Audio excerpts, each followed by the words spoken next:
ভেনেজুয়েলার সঙ্গে চলমান উত্তেজনার মাঝে পুয়ের্তো রিকোতে পরিত্যক্ত ঘাঁটি সংস্কার করছে যুক্তরাষ্ট্র। এদিকে আবার মাদুরোর দিন শেষ হয়ে আসছে বলে হুঁশিয়ারি দিয়েছেন ট্রাম্প। মার্কিন প্রেসিডেন্টের একের পর এক পদক্ষেপ মাদুরো সরকারের উৎখাতের নীল নকশা বলছেন বিশ্লেষকরা।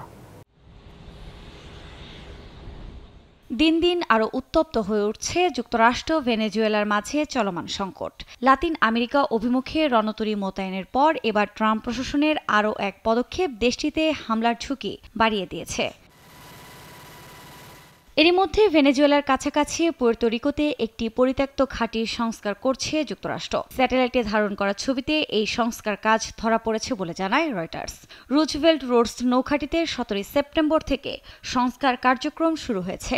প্রাথমিক পর্যায়ে রানওয়েতে যাওয়ার পথ পরিষ্কার এবং পুনর্নির্মাণের কার্যক্রম চলছে। এটি গেল 20 বছর ধরে বন্ধ ছিল বলেও জানা যায়। এছাড়াও ভেনেজুয়েলা থেকে 800 কিলোমিটার দূরে পুয়ের্তো রিকো এবং সেন্ট ক্রোয়েক্স দ্বীপে বেসামরিক বিমানবন্দর অবকাঠামো সম্প্রসারণের খবরও জানিয়েছে গণমাধ্যম। চলমান এ সংকটের মধ্যেই গণমাধ্যমকে দেয়া এক সাক্ষাৎকারে ট্রাম্প হুঁশিয়ারি দেন মাদুরোর দিন শেষ হয়ে আসছে।